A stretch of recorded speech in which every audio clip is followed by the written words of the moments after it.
That's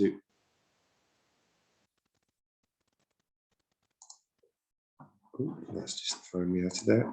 So welcome everyone to the second session of the NACCOM Autumn Series. So today we're coming together to talk about our workings with the Community Researcher Programme. We'd like to share some learning from the programme itself, but also to share some of the initial findings from a joint project we're working on with Homeless Link. So much. All right, bye Annie, bye. And if everyone could please mute themselves if they're not talking, that'd be really useful. So my name is Martin Burrows. I work for NACCOM and support the community researchers to deliver research work. It's a bit of an overview of today. Our goals are to share the learning from our joint project with Homeless Link, which is exploring local solutions to migrant homelessness. Now, this is a project that we're collaborating on that fits into our wider community researcher programme. And my colleagues Nico and Cass are going to be talking about their experiences of being involved in the programme. So it's worth knowing here that both projects, both kind of streams of work are in development, they're ongoing, and this is kind of early findings and early learning. Am I supposed to be on? So this is very much kind of our kind of initial steps.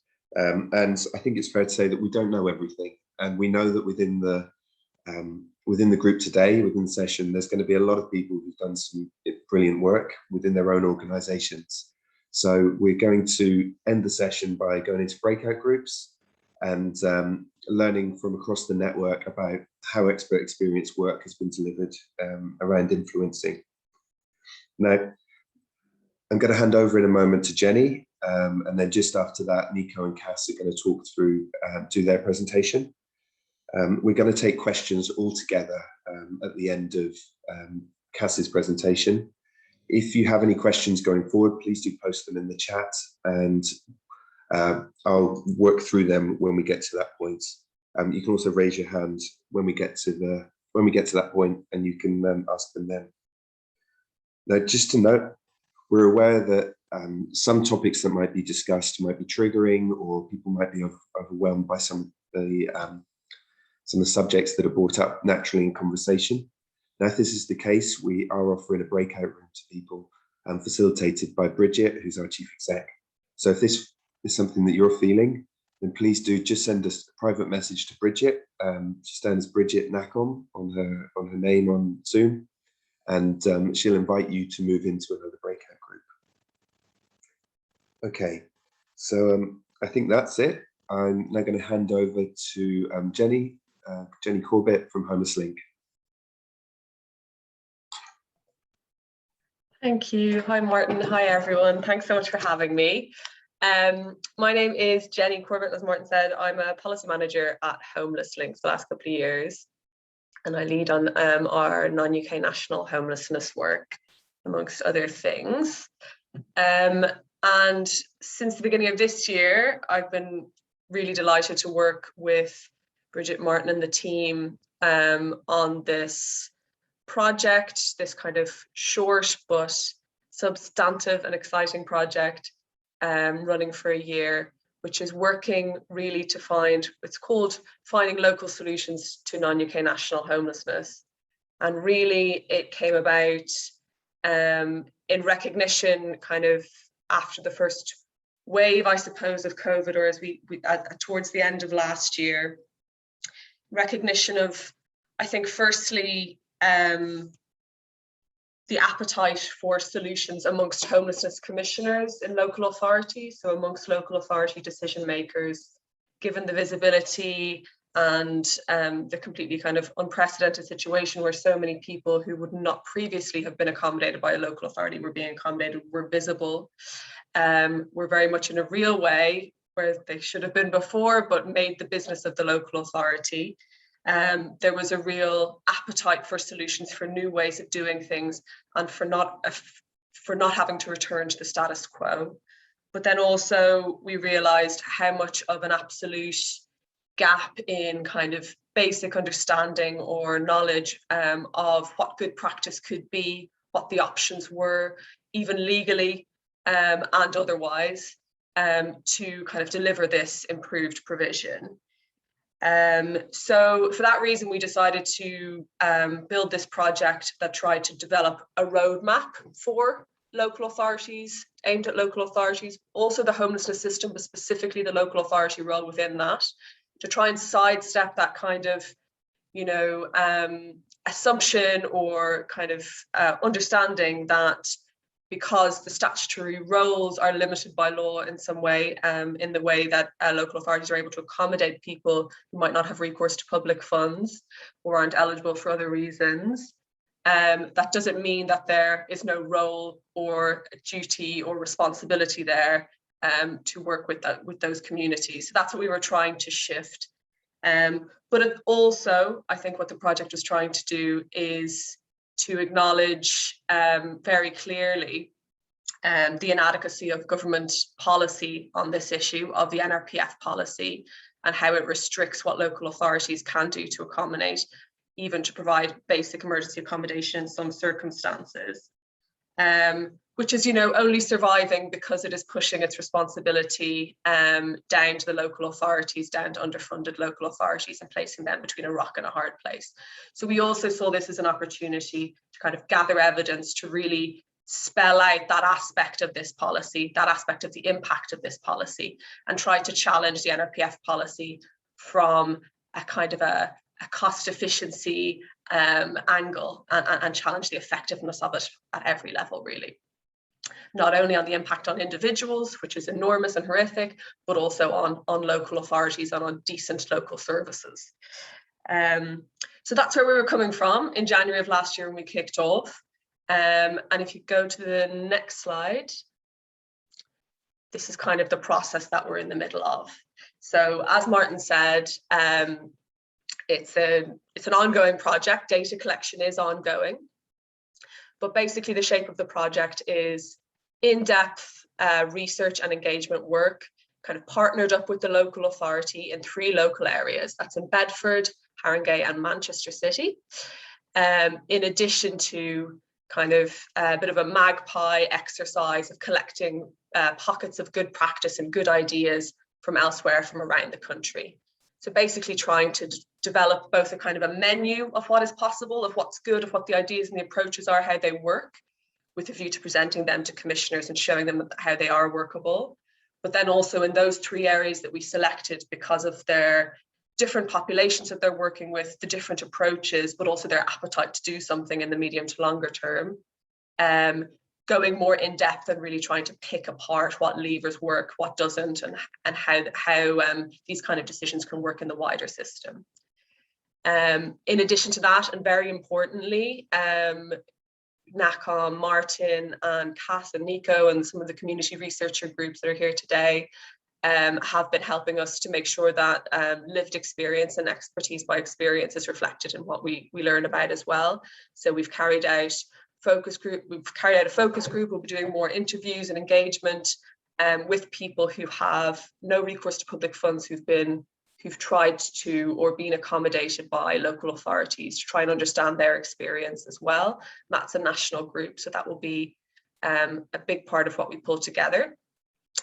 And then the idea is very much to bring all of these findings to the commissioners, both in our partner areas, and try to co-produce a way forward in those 3 areas, but then also early next year start bringing it to a national audience of homelessness commissioners, and of course to government, who are kind of closely following it as well. Okay, on to the next slide, please. Oh yeah, this is just a flag. So it is ongoing and we're producing findings all the time. But this month is going to be a bit of a bumper month in terms of what we put out there. So coming up really soon is an amazing blog, which is drafted by the NACCOM community researcher group, which is based on the findings of their first focus group. It's really powerful. That will be going up on the NACCOM and Homelessness websites very soon, maybe even next week. So look out for that. We'll also be putting out a kind of a lit review background briefing from the Homeless side, which really publishes what is already known, the existing literature on this issue, and tries to set a direction of travel. before we follow on with the more detailed local findings of this actual research early next year. And I also mentioned that we're doing that kind of national data collection, and we're trying to kind of get that information out as soon as possible, because we know decisions are being made around the next few years of rough sleeping funding at local authority level at the moment. So we're publishing a few kind of snapshot case studies of different approaches that many of you will have already be well aware of. Next slide, please. So to the kind of meat of it, what we're seeing so far from our research, our stakeholder interviews in Bedford, Haringey and Manchester. If you go to the next slide, please.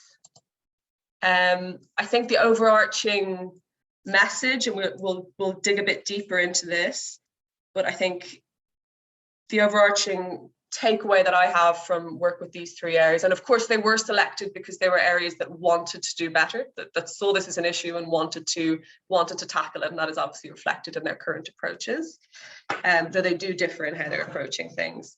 Overall, all three of them are still delivering some kind of enhanced provision for people with no recourse to public funds, and I say enhanced versus what it was pre-COVID. In Manchester, in Bedford, the middle one there, that looks quite a lot like Everyone In still continuing. So still hotels open, still a kind of a universality of the access, still new flow coming through. Obviously, when labouring local authorities are not doing the same, that becomes difficult, but that's where they are at the moment, and that's a commitment for the moment. And Haringey and Manchester, a little bit different.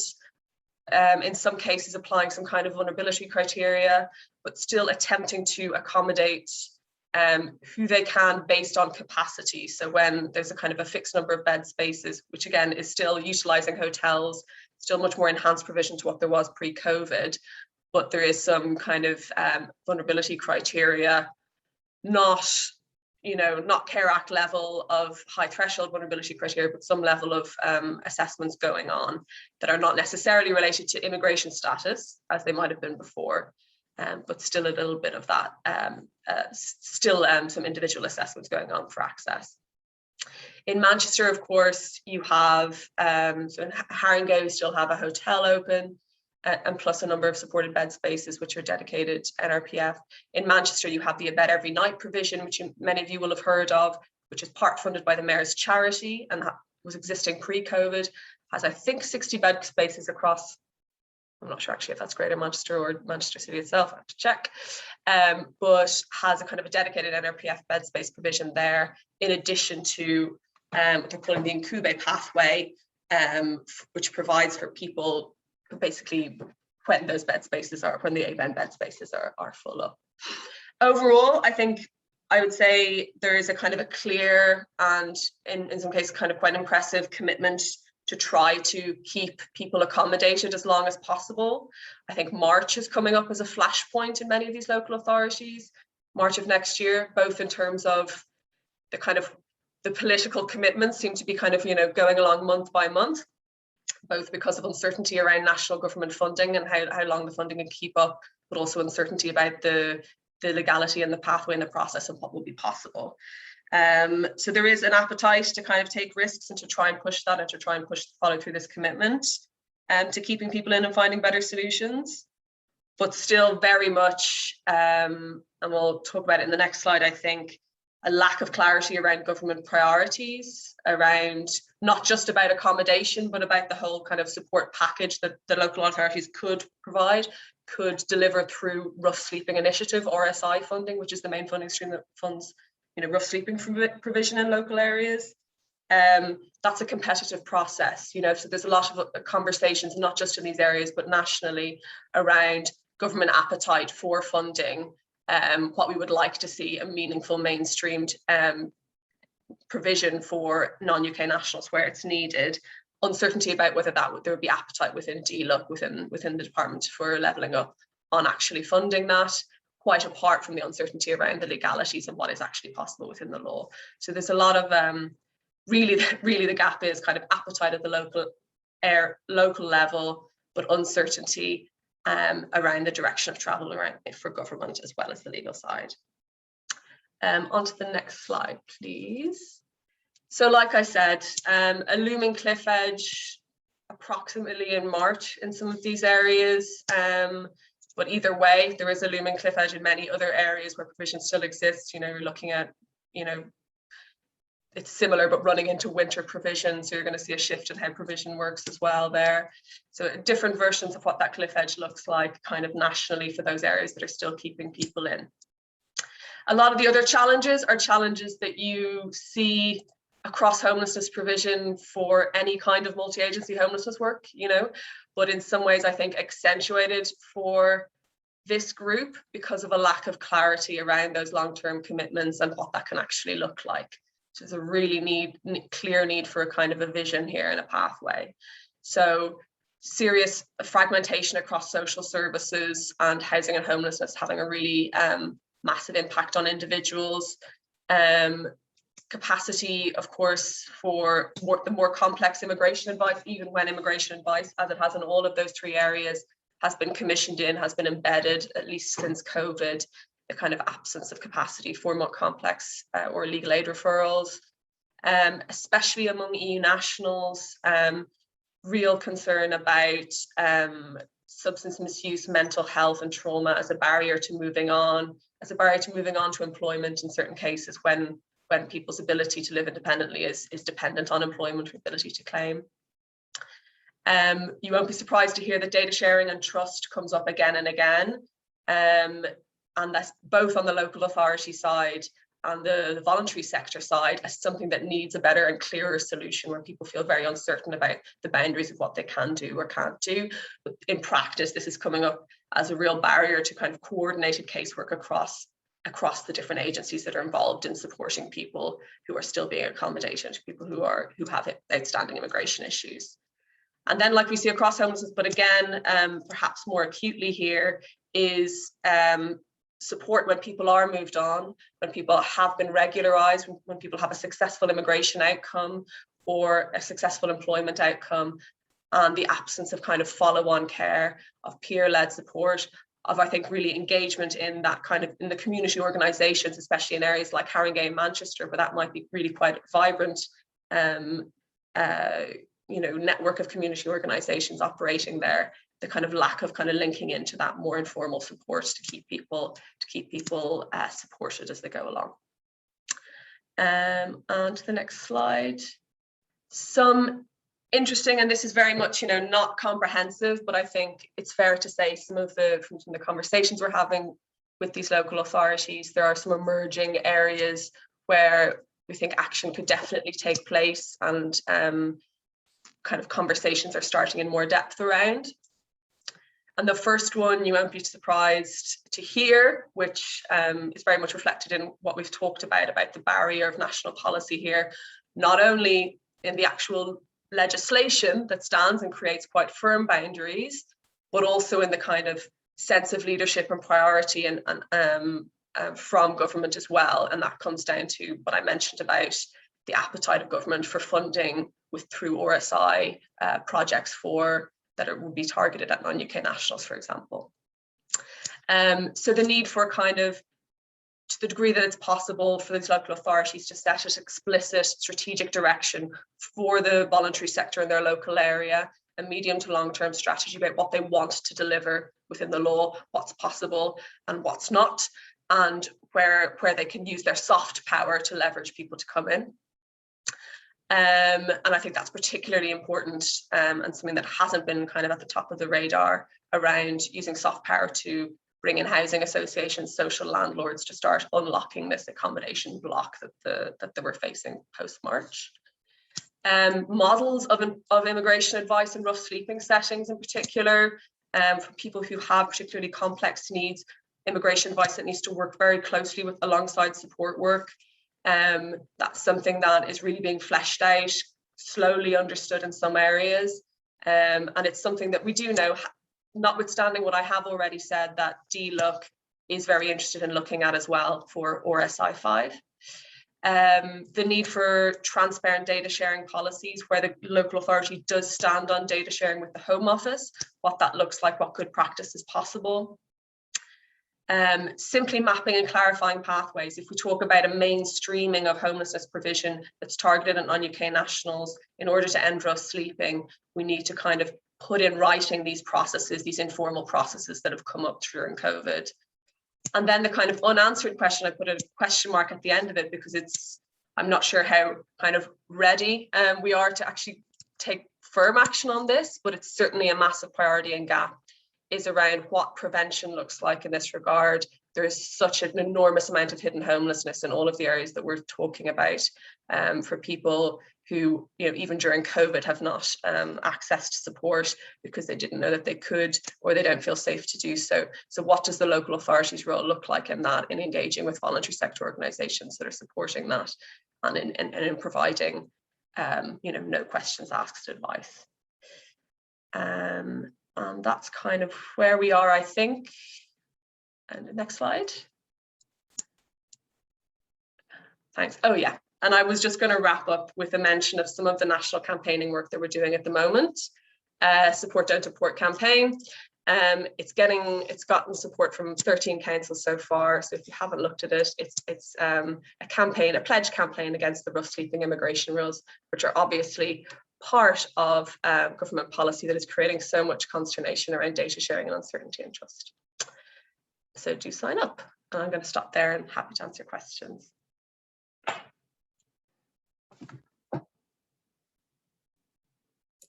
Martin, you're on mute. 10p. Yeah, bane of my life, mute. So thank you, Jenny. Thank you so much for sharing the findings so far. So we'll take questions all together after the next segment of presentation. So next we're going to move on to a presentation from Nico and then Cass about our community researcher program. So the program is kind of a fledgling project that we've been developing over the last 6 months.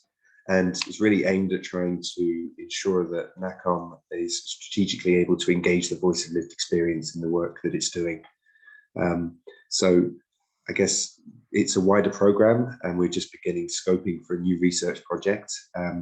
But it also has come on as something to really complement the Homeless Link project. So we're collaborating there to make sure that alongside the data collected through the local authorities and through partners delivering on the ground, we can also make sure that the voice of lived experience is kind of a feature in the research findings.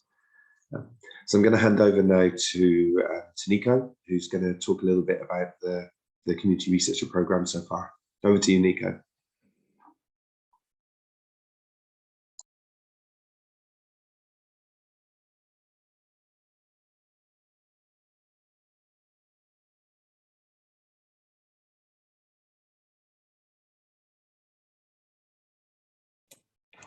It looks like we might have lost Nico.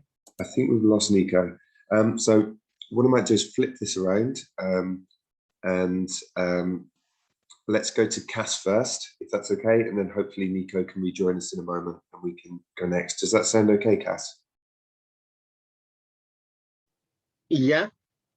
Yeah. Okay. That's I'll go. Yeah, I'll go first then. Sure. All right, thank you, Martin. My name is Cass, and I'm one of community researcher.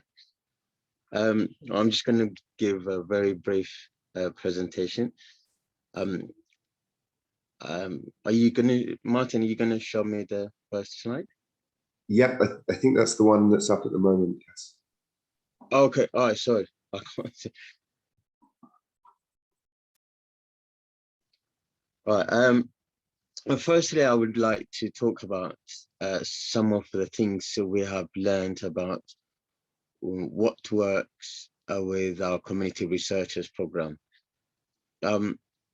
We are still developing our research work and learning as we go, but these things are what we feel works well for us. Number one is the importance of a safe space. For many people who have been through the immigration system, it can be difficult to know who to trust and when you can share information. It can be hard to be open and share your thoughts. We often talk um, and debate about challenging topics, and you need to feel safe to be able to do that. You need to build trust over time with the rest of the group, and contribute in a way that is open and non-judgmental. That's the only way that people feel safe to share these stories, their stories. We have built a close group that offers support to each other to learn and do research role. We meet regularly, and this has helped us to build relationship. Because we have all been through similar experience, we can support each other. We all need to be clear on what is expected of us in our roles as community researchers, but also how the organization will support and work with us. There is always a little uncertainty, and things evolve over time, but it is important to have that openness. For all the community researchers, we feel that being involved has helped with our confidence by sharing and planning, facilitating of meetings. It has helped us to learn new skills and develop our ability to communicate. Harassing the experience of people who have been refugee in research can help us to ask the right questions and build the evidence that we need to change immigration policies for the better. It is only by involving people that we can make real change. We are all united in the fact that we want to change the immigration system. This is what motivates us to be involved, and we should not forget this as our end goal. Next, I will share some of my experience of being involved as a community researcher. Since I joined the researcher group, I've had a chance to share my story, and that's to the community researchers, but also to the politicians and people who make big decisions in the country. It has been really helpful for me to make sense of it, and feel that my experience can mean that others might not face the same issues.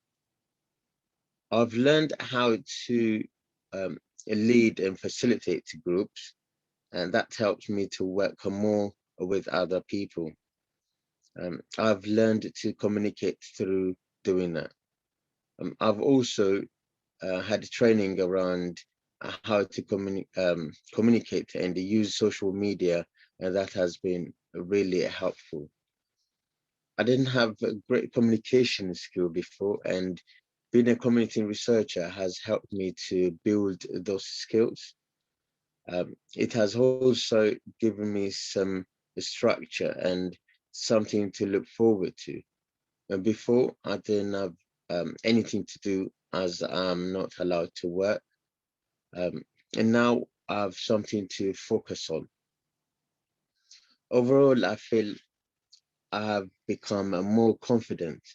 With my immigration case, I've always looked for support, but now I feel I'm more able to advocate for myself, but also a chance to improve things for other people. In the future, after I get my paper, I want to use these skills in work or training. Thank you. And that's all I have. Brilliant. Thank you, Cass. I'm just going to hand it back to Nico. So I'm going to skip back a couple of slides yeah, bear with me.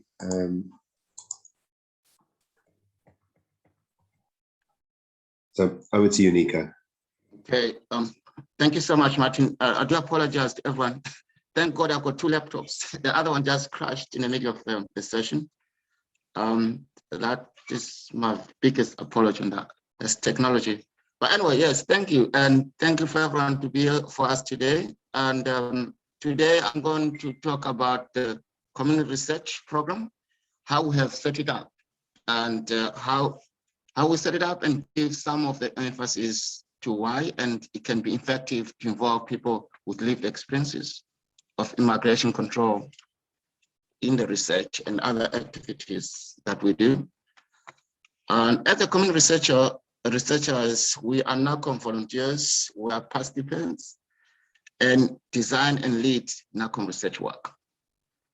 Our team is made up of 6 researchers. All we have experience, we lived experience, myself as well, of immigration control and destitution.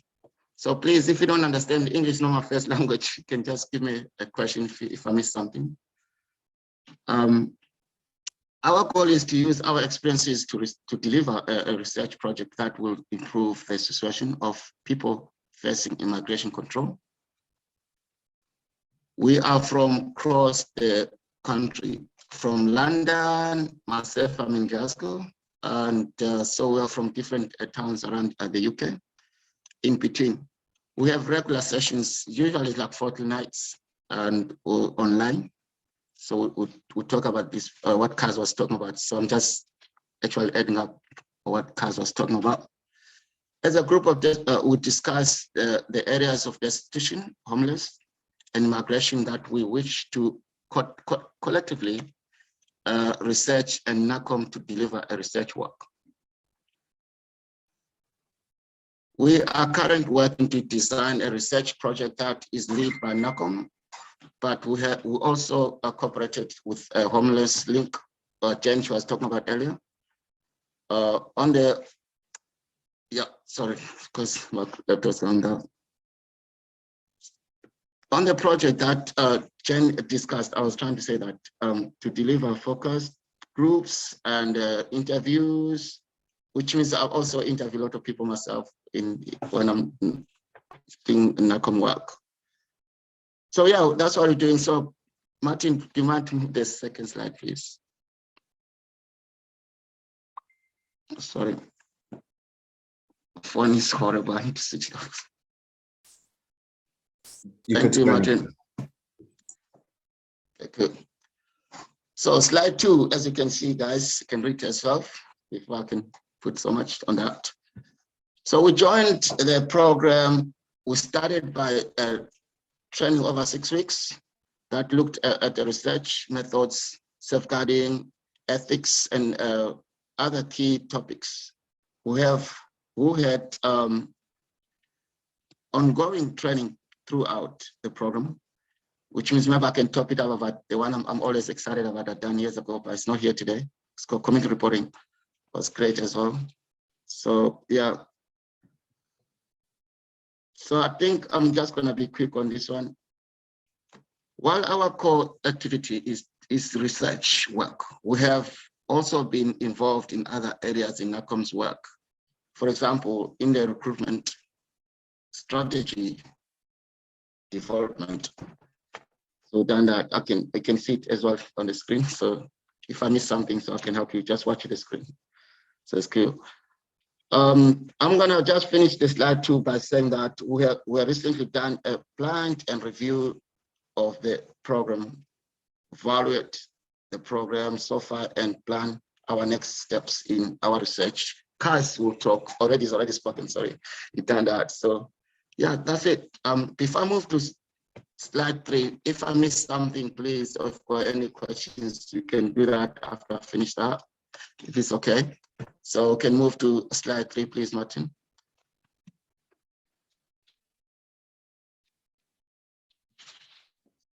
Is that slide 3? Okay, thank you. I think I'm almost there. So it's good. by involving lived experience people like myself to design the research can be more effective. The questions we ask can be more focused on the realities of destitution. Better engagement with the participants, who can recruit people to be participants who might not talk to professional researchers.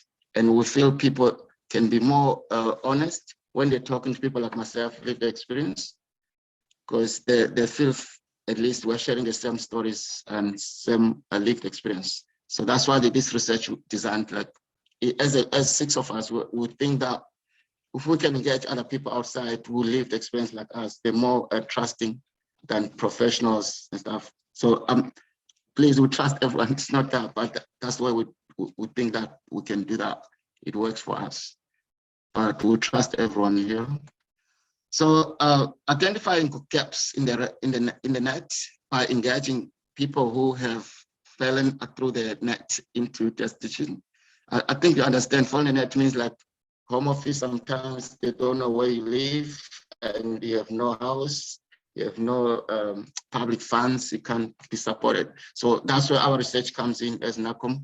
So we talk to these kind of people. So I think everything's on the screen. So if I miss something. So I'm gonna end by saying not to talk too much. I think it's very important today for you guys to be here and listen to us and see what we're doing. So I think I'm gonna close by saying, creating evidence of the bigger picture, alongside giving a platform for people to use their voices. We can also build evidence base through that and our findings as well. So I think Martin's gonna help me to say this, but I'm gonna close by saying, while these things make the case for participants research, they also apply to other ways of involving people with lived experience in our work, in your work. So I don't apologize all the time. So I had a crash, my plane crashed. So I think I'm gonna just leave it here. And if you can remember all the slides I just did today, and look at the last one now, right now. If there are any questions, you can, Martin, take over on that one. Thank you. Brilliant. Thank you so much, Nico. And thank you, Cass, as well. And Jenny, of course. So now we're going to move on and see if there's any questions from the room. So that could be about the community researcher program or on any of the early findings from our collaboration with homelessness.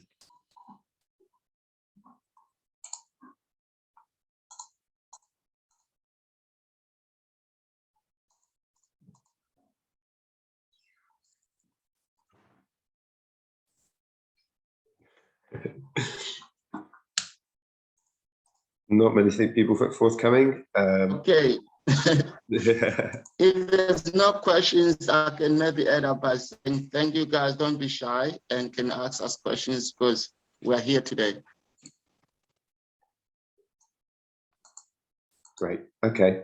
Well, there will be a chance for us to chat all together in a moment. So within the group here, Nico and Cass, but also a couple of the other community researchers, I believe, are now here.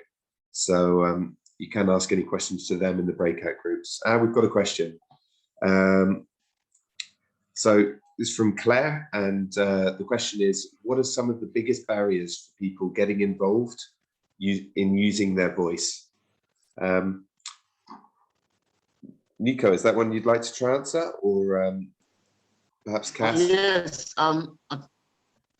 I can go first if it's okay. I think the barriers, for example, is called trust. I was talking about something earlier on, like people live experience, they trust each other more than professionals. So those are barriers as well. Like you have to know who you're talking to. Say trust. I think it's one of the most powerful things, because we always hear that people say, tell us your story, but you guys never tell us your story. So imagine that. If you can tell your story before I tell you my story, I think we can actually build that community trust. I think that's the barrier.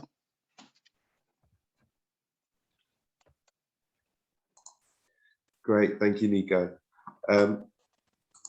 Yeah, I think, I guess as a group, one thing that we've tried to do a lot is to,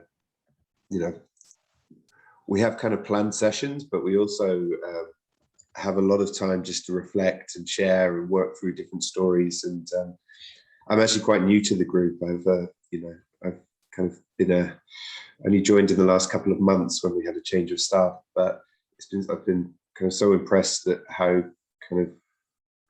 strong the group is and how supportive each other the group is. So, okay. So next I've got a question from John Murphy, who says, thanks, Cass and Nico. When asking about individuals' experience, do you normally come up against limitations of the legal system?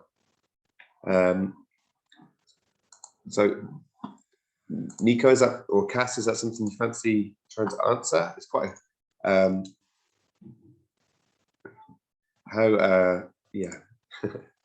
what Nico or Cass, what's go on, Cass. Yeah. Sorry, I didn't get the question correctly. What's this word mean? Limit against the limitation of a legal system.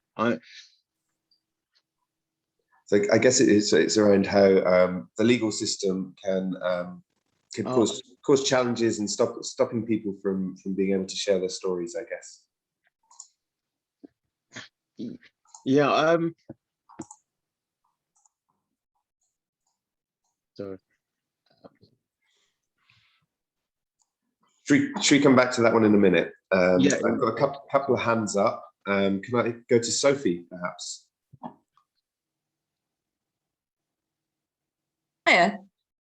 Thank you so much. I was just wondering if you could maybe share a little bit about more about how say you're engaging in a research project. How would you like decide collectively, right? This is the particular thing we're gonna look at now. How does that kind of area of research or advocacy sort of get shaped and decided on by the group? Sure. So I'm happy to start that one. So I mean, we're going through a process at the moment. The starting point has been NACCOM's annual survey data.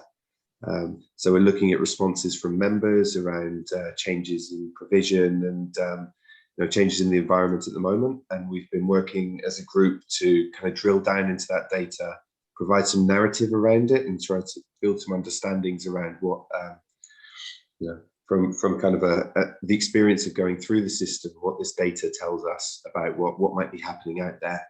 And from there, we've kind of narrowed down and grouped into a couple of different areas that we're now doing some kind of desk-based research around to kind of narrow down and develop some research objectives and some research questions. So we're in kind of the formative stage of that project at the moment. But I think among the whole group, we kind of recognise that the topic needs to be something that's overlaps with NACCOM's kind of strategic priorities, but also is of interest to all of the researchers, and the researchers have the expertise to really engage with. So we're trying to find that middle ground and figure that out at the moment. Can I go to Joseph now? Hello everyone. I'm sorry for coming late, and yeah, my name is Joseph, and I'm one of the community research group. Working alongside with Martin's, Bridget, yeah. And I just want to answer the question from John, I think, if I'm correct. Yeah, from John. The question is related to the limitation when it comes to legal system. Yes. I can capital yes, if I can repeat that again, because as minority, which I usually used, as a Black minority in this system, whichever way you want to look at it, in terms of you not having that status in court, you're limited to what legal system you want to think about. That's actually, even when you're using your voice, they tend to say, who is that person talking? What's the status? Automatically, they put a barrier in front of you before you can even challenge anyone of what the perspective they're looking at you from. So the legal system is not really, suitable for people like minority of, as I usually say. So this is why, and this is one of the angle this NACCOM research group has come in, like, okay, what do we do differently? Not like every other charity organization. As a NACCOM, as a researcher, what do we do differently to give those people that doesn't have a voice, those people that doesn't know where to turn to, where they can actually come and, get that help. Other charities just shut you up because of that legal system that's actually not, give a lot of big or small narrative about people without status. Talk about, when I say status, asylum seeker, just name it, it's, endless. So the legal system, that's a massive limitation to people like us. Thank you very much for that. If that's, answer a bit of that question. Thank you.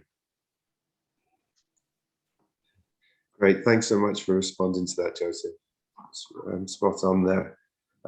Next, I can see Bridget's got a hand raised. I'm just going to hand over to her if she has a question or a point to raise.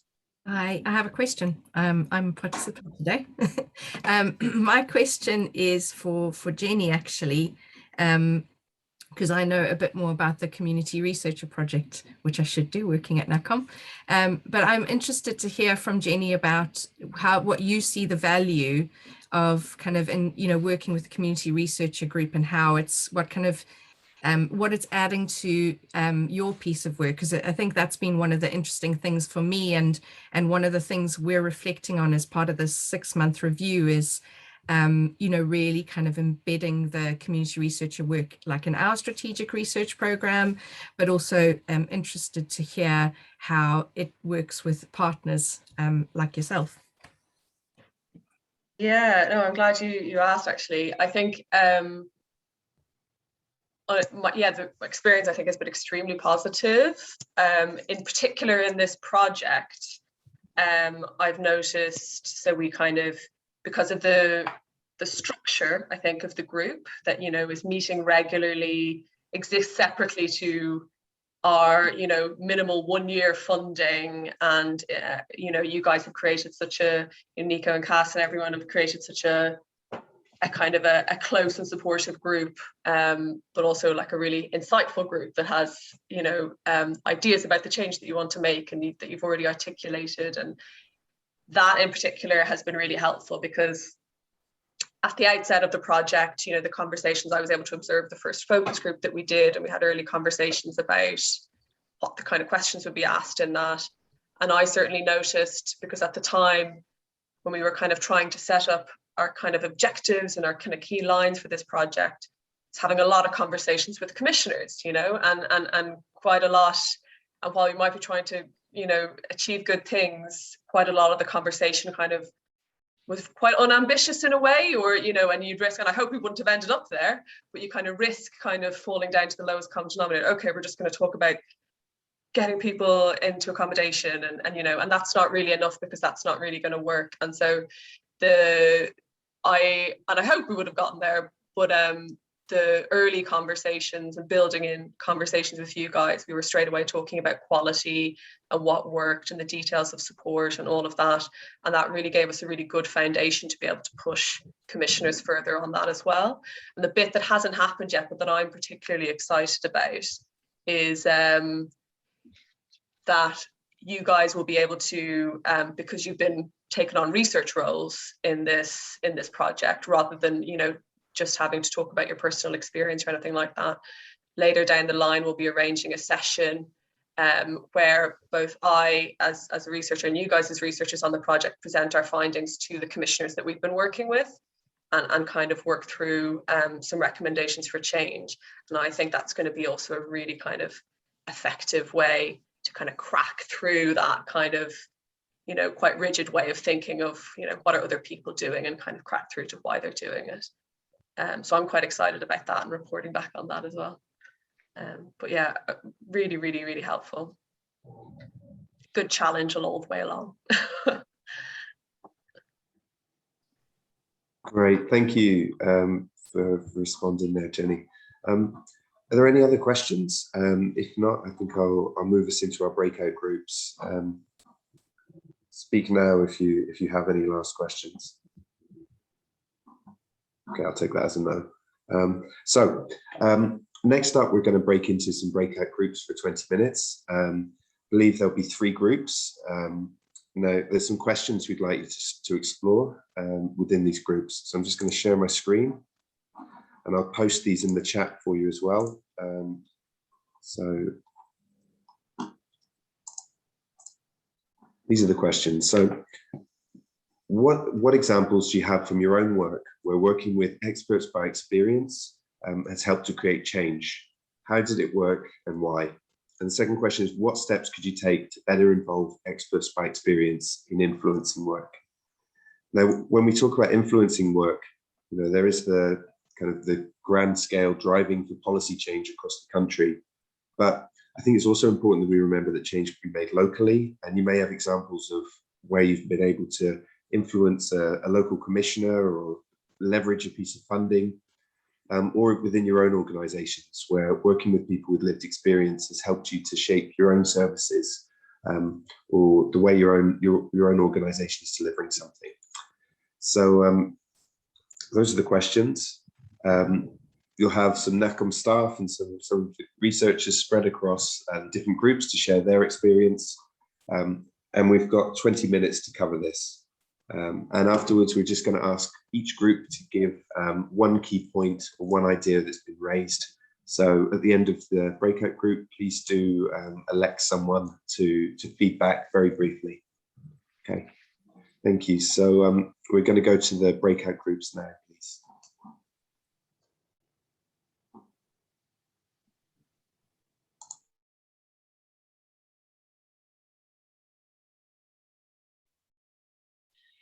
Hello.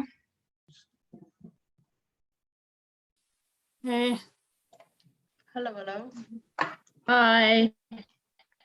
Morning, everyone. Hello. Did someone take note of those questions? They'll be dropped in the chat, maybe. Yeah. Hello. Don't think he dropped them in the chat just yet, though. Hi, Nico. Hi. Good. So, just need Martin's questions. Let's see if I can. I'll just say it in I the think chat. the first question was, I wrote it down again. Only one I was writing fast. I missed it. But Okay, I think I've got them here. was what examples do you have? Okay. Ooh, you're Yeah, frozen, Nico. that was it.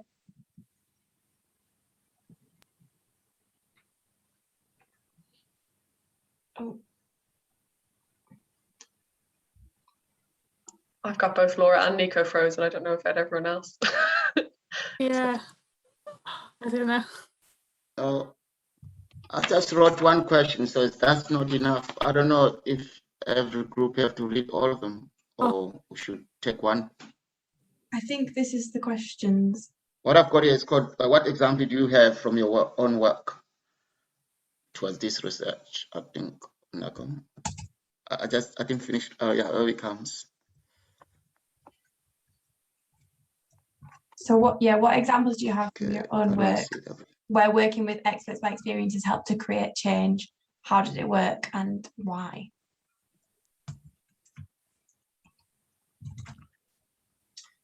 So. I probably shared enough, so I'll. Sorry, I just moved rooms because I keep dropping out, but you've just got the questions through, have you? Yes. Can you see it in the chat, Laura? Yeah, I mean, I think. Eleanor, have you got any experts by experience work embedded? Yeah, so Phoebe definitely knows who I am because I feel like I see you every day now, but for people who don't know me, I'm Eleanor. I work on the Housing Justice Hosting Project in London, so accommodating people who are destitute while they're resolving their immigration case, living with volunteer hosts. So in terms of our work, so we're like in the second stage of our project as of like last summer, and we wanted to create some training materials for our hosts and for the guests, the people we're accommodating. And one of the ways we went about doing that is I guess you would say interviewed our current guests, not all of them, but maybe half of them individually, because a lot of them had been in the project for several years and me and my colleague had just started working on it. So we were really conscious that they were definitely the experts here. And we talked to them about their experience of being part of the project, what they'd found difficult, what they would want to change, all of that. And that then fed into the training materials and the like handbooks we were creating for the volunteers and for the guests, but also kind of, I guess it shouldn't be unexpectedly, but unexpectedly we got a lot of insights out of that, and actually from that wrote a little like insight report just to be shared internally in the organization. But that actually I guess had wider ripples than we were expecting, so shared that with colleagues who work on quite different projects in quite different ways, and it gave them I guess more of an understanding of what people who are destitute because of their immigration status are going through. So actually, like, yeah, I think it really increased the understanding of people across the organisation who don't work frontline like this. Yeah, that's really interesting. Do you have any examples of those things that you said were like unexpected, or even stuff that you did expect that you might find? So it was a while ago now that I did this. So I guess,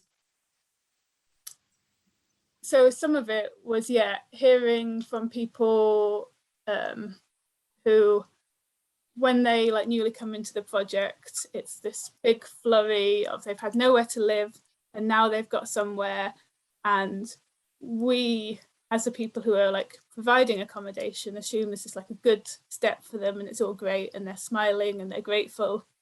But actually talking to people who say that at the time, it's really quite disempowering, because they don't really understand.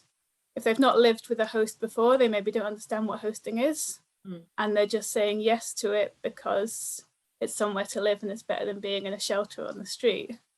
But we'd been operating on the assumption that it might be like a really nice time for them to move into a nice safe house, but actually it's a really scary time moving in with strangers.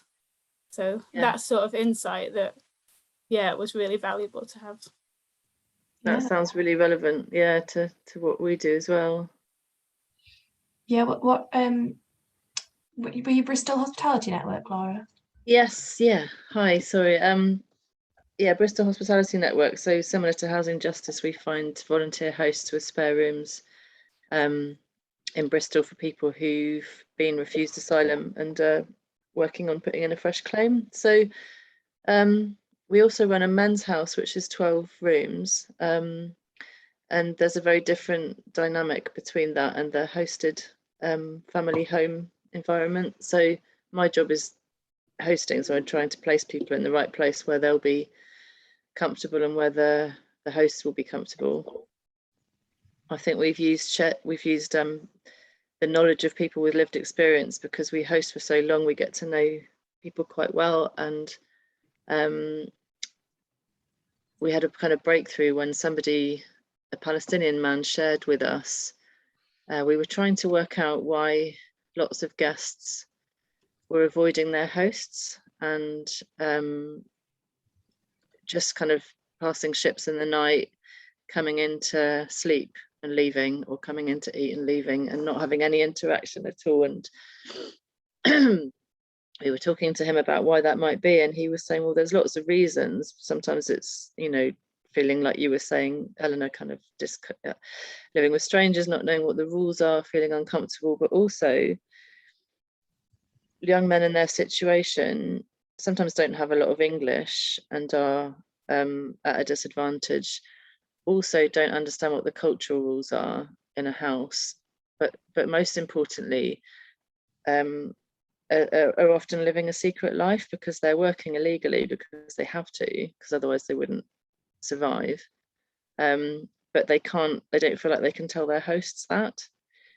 So they avoid contact because they don't want to be asked questions about where are you going, what did you do today, and they don't want to be asked questions about where are you from, your family, your home country. So they're just keeping their heads down. And that really helped us to understand why that dynamic was so difficult, particularly with young men in their early 20s and host families who wanted to have a relationship with them and were saying they're just avoiding me. So that was really helpful. It hasn't made hosting easier because the problem's still there, but it means that we understand that there's a lot of unspoken stuff, and that guest is at a disadvantage because they can't be open and honest. Yeah. Does that make sense? Yeah, definitely. No, that's really interesting. Nico, you just shared something in the chat. You're on mute. But I thought yeah, I don't know, because I've been a service user as well as a researcher. I thought that's a podcast. I ran a podcast, by the way. I started a podcast last year during the lockdown for giving asylum seekers and refugees voices to be heard. And I interviewed lots of them, and a few of you guys is called service providers. So what I find about that, when I talk to people like myself and people like you guys working, it's very interesting to see the story. What Laura just said is really nice to hear. But not too many people get to hear you, Laura, because you're not on the podcast, so the people can hear our stories. So the idea was this, I know I'm jumping to something else, was to combine these two stories together so can hear, as I said earlier on, we always hear that, oh, tell me your story. But you guys never tell me your story. How do you feel about looking after me? How do you feel about looking after people? You never tell us nothing. You always say, oh, we do this, and you keep it to yourselves. So I came with the idea to run this podcast special for us, both of us, service users and service providers. And I think that maybe you guys can listen to the podcast and let me know if you want to be part of it. So Yeah, I'm going to that go would be back great. while we're here in this break room. And yeah, That for would me, be I think really- I'm just going to look at it. Yeah, oh, go ahead. I don't know if you can hear me because my laptop's today, they're playing games. We can hear you. So I'm going to just look at the question. question. I think I'm going to, yes, I think it's my internet is horrible, sorry. We can you hear hear me? you okay, Nico? Yeah, we can hear you. Okay, thanks. Sorry about this. So I'm just going to go quick on the influencing work, for example. I think as a researcher as well as a service user, I think for me, I always notice gaps and things that they're not going well, because I think that's my priority, actually, to encourage other people to do well or to live well as well and to be accommodated, you know. I don't know, I live in Glasgow. I've been volunteering so many charities and projects. And when they finish with me, they never want to talk to me again. And that's sad, actually, to see these projects working like that. I don't know, because I think it's all about funding, how many names they've got, it's no longer like, I don't know, I'm not judging, guys. I want people to have something in their heart. You know what I mean? When you help somebody in your true heart and your job as well. If you can have those two things together in your life, you are helping people. But don't do it because this is a strategy. It should be love. And I think that's what is missing in some projects. I'm not talking about NACCOM. NACCOM has been looking after me for years now. I'm happy to be here and working with NACCOM because it's a very open project. You can leave if you want to and stuff. So I think the point I'm trying to make in our research, we want to hear more people from service providers to open up to service users as well. Because when you go to the project, sometimes as a service user, you feel like you have not much to say. You always go there to be told what they can do for you. But, and then you can't feel like I can express myself because you got limited time as well. If you got an appointment, you're only given 10 minutes, maybe 20 minutes. All you hear is that I've here, blah, blah. I want the projects to give people services a freedom to speak. You know, like maybe share my personal life as well, not only because I'm destitute. Yeah. That's why I'm asking on this one. It's called influencing work. I mean, to say I'm trying to influence you guys to go beyond on not only helping but love people. I mean, get connected. Mm. We do. Yeah, what's that Sometimes like? too much. So that conversation you had with the service user, Laura, sounded a bit like ad hoc. Do you have any like set pieces of like involvement phase? Is that the right word? Yeah, we do. We have well, a couple of things a part of our system, and for that specific reason. So one is that our men's house is hosted by a live-in couple who've got insecure immigration status themselves. So they've been through the system. They're from the Gambia. They look after the house and the 10 men that live there, and they're like the parents of that setup. And they've got a lot of I don't want to use the word authority, but because it's like we run it like a family home, but ultimately they are the people to keep the rules and to remind people what the rules are and to facilitate meetings and welcome people and induct them into the home. And that's interesting to us because they've got lived experience and they are running that house pretty much with my support and with another member of staff and some volunteers who go in. But they are actually living there and seeing it through the night and through the day and dealing with all the problems. And they, you know, we respect. I've learned a lot from that couple about how to communicate with people and how to be fair and how to be consistent. And they're very good at reminding me of the rules, actually, when I forget and want to make exceptions for people. That couple are very, very good at reminding me of the importance of consistency and rules and fairness. So I've learned loads from them. When they eventually move on, I don't know what we'll do. But we also do an annual survey with all our members where we sit down one-to-one, or we do it on the phone, or we do it in small language groups. We're hosting about 30 people at the moment, and we will ask lots of questions about what Bristol Hospitality Network does, could do better, does well, or is not doing and they would like to see. But actually, because people's lives are really tough, there's not a high level of engagement with something like a survey. You know, I think a lot of the guys I work with would say, well, we think it's great what you're doing. We need somewhere to stay. We'd like more money if possible. We'd like to be able to go to the gym. We'd like our asylum claim resolved. We can't really change the last one. But I think maybe we don't ask the questions in the right way. Not sure. So it'd be interesting, Nico, what you think about how to engage. We call them members rather than service users, but in shaping a charity. We have somebody on our board. We have two people on the board who've got lived experience, but yeah, it's probably not enough. Laura, I think when you said the right questions, that's a difficult one as well for myself to actually point out what questions need to be asked. Yeah. You know, like sometimes I've personally, when I'm in that situation, I feel like ashamed to be in that situation. So Yeah. I really avoid questions like why you are so, you know, why don't you have papers? It's like you repeat the same interview every day, and it becomes so difficult for people to speak out honestly.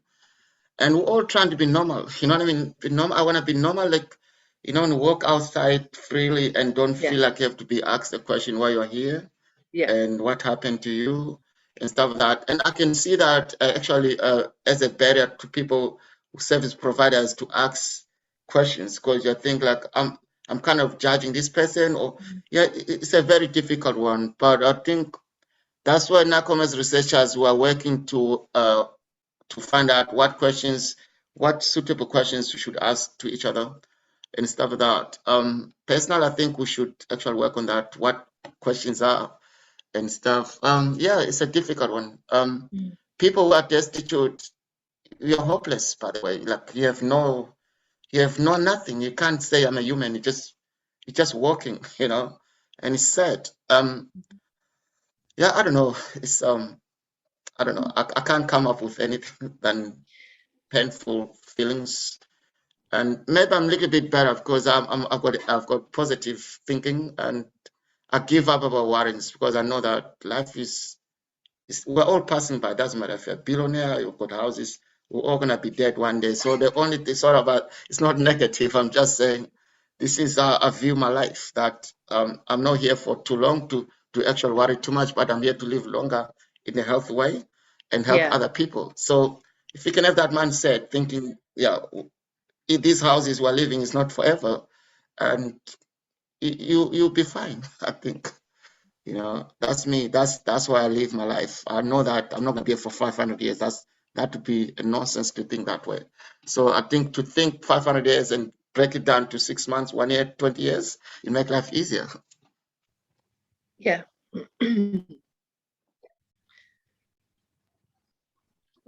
Yeah, I was also just thinking as well, like you kind of want to get maybe authentic feedback. You want to be a fly on the wall to maybe people, you know, in that house of 10 men, what are they saying to each other when no one's watching? When you're going to get authentic feedback if you're when they're not being polite about asking. Very hard to like criticize. It was like Nico, you said about your power is asking people that are going to tell you the truth, because they're going to understand you and want to share that story with you. Maybe more so than, you know, if I was asking you some questions, you know. Yeah. But yeah, no, but it sounds like that's true. Got 10 seconds. I'm happy to not to feedback everything. Fabi, you can do that. I'm just, if you got questions. Let me rehash that. Okay, so getting deja vu here. Thank you everyone for coming back from the breakout groups. I hope they're useful. I hope you got a chance to kind of share some learning with other NACCOM members. Very briefly, we're going to just do a quick bit of feedback from each of the groups, just one key point that you've discussed or something that you'd like to share. I'm going to go first to Katie from our group, please. Thanks, Martin. Yeah, just talking around kind of the importance of the voice of the people with a lived experience and how that can influence our work. Some of the work that I've been involved in is how the voices of people feeding back around their own experiences of accommodation, kind of the settings of accommodation and kind of what's been appropriate, what's not been appropriate, and how that's had lasting impact on people's well-being, and what organisations can do to try and kind of make that change and kind of maybe look at single bed occupancies. So thinking all about that and those voices, some of the work I've been doing is looking at how a memorandum of understanding, some kind of key principles that have been designed and kind of influenced by those voices can help make groups accountable when they're delivering projects, and thinking about creating accommodation schemes or kind of campaigns or anything, any kind of project. And I think it helps us as a group sometimes that we can't always have people present at a group that have got lived experience, because we know that their lives are busy and there's other stuff going on, but we always know that what's guiding us are these kind of key principles, and that we have to keep reflecting back. And part of the sign up of these groups is that when you sign up, you have to kind of go through each principle and say, is your organisation delivering this? Do you understand this? If not, what do you need to help understand this, and kind of create more awareness around that particular principle? And again, all that kind of forms a kind of action plan for the group, to kind of drive it forward, knowing that it's been, you know, at the heart of it is that voice. Brilliant, thank you, Katie. So next up, I'm going to go across to I think there's a group that had perhaps Nico and Phoebe in. Is there someone from your group that'd like to feedback? Nico, do you want to do it, or shall I? So I'll just quickly go. We had. Sorry. Go ahead. So we're talking about different ways. So one of our participants, they'd done like a big when they first came into the role, they were experts with lived experience who'd also like been involved in the organization a lot longer, so talking about the value of that as well, like, you know, looking to, and they did I can't remember if it was a survey, but they found out loads of information, and including some unexpected things as well, like about how people feel when they first come into a hosting scheme, and how intimidating that can be. I don't know if intimidating was the right word, but just, you know, you're living with strangers and how strange you know that situation is. And that was echoed by another organisation there as well, who said they do an annual survey to get feedback from guests in houses, and they also have a shared house as well, but you know that's also difficult. There's not always a lot of engagement with that survey, even though I think they're doing creative things with it. They're doing interviews, they're doing small language groups as well, so I feel like they're trying to make it accessible. But we were talking about the difficulties of engagement, and, you know, Nico, you raise a point as well, like, you don't want to feel like you're in an interview all the time, you don't want to be asked all the same questions, and you don't want to feel like you're justifying yourself as well. So yeah, we had a good chat. Okay, I can add something before. Sorry, I'm taking something. I like the group was very concrete group, and Laura, she mentioned something about right questions to be asked. And I mentioned something about my podcast, which means I'm here to tell right now, we need to listen to me in the podcast, because we've always been asked, tell me your story, but you guys never tell us your story. So I want to hear from you guys. From now on, please listen to my podcast and come to my podcast so we can build this, what's called, the way we are now. And yeah, I think the group actually, for me, we missed something. I think we talked about in our meetings before about people who provide accommodations, like volunteers for NACCOM give accommodations. There's something here today we never actually touched. It's about gender and color and stuff. What kind of guests do you they are suitable for your house and stuff? I think that's the next step for us as researchers, to look at what language and what questions and what's the different genders and political stuff. So I think we'll be working on that. Brilliant, thanks, Nico. And yeah, that is one avenue that we're looking to go down. Perhaps we're just scoping that at the moment. And a good shameless plug there, Nico. Nice work. So finally, I'm going to go over to Bridget. Were you in the other group? I'm not sure who was in your group, but would someone from your group like to feedback? I know we didn't decide. So naughty. Cass, do you want to feedback, or do you want me to, or anyone else?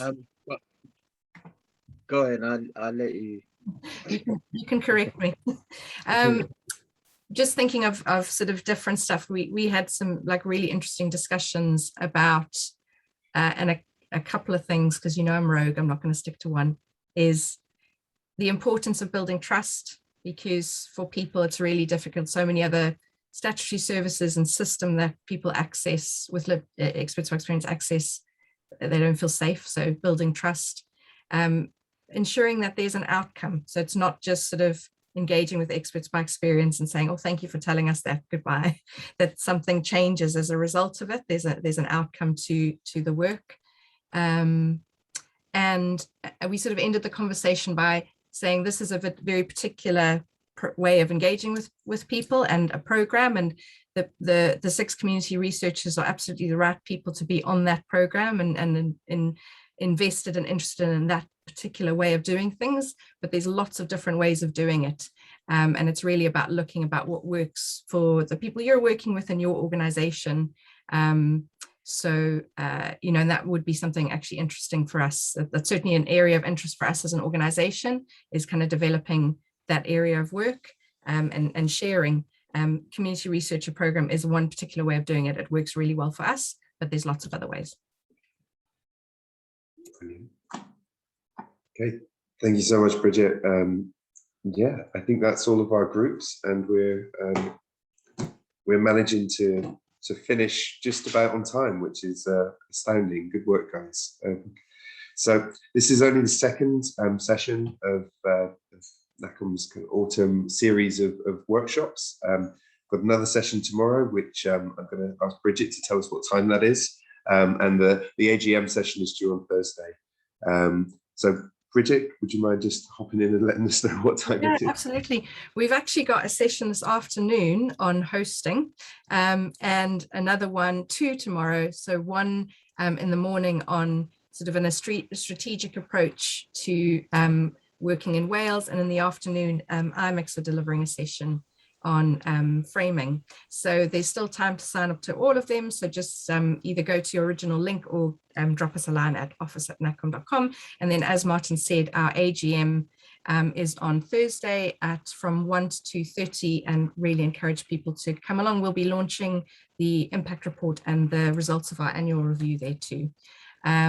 Also, just to say, I said it in my group, but the team mentioned the 6-month review that's been happening about the community researcher program, and we'll be certainly looking to share some learning from that, because we definitely as an organization have learned about stuff that we did well and stuff we could do better, and what we're going to do about those bits that we could do better. So we'll certainly share that in the next kind of few months, some learning from the outcome of that 6-month review. So I just wanted to let everyone know that too. And thank you so much. It's been lovely to see you.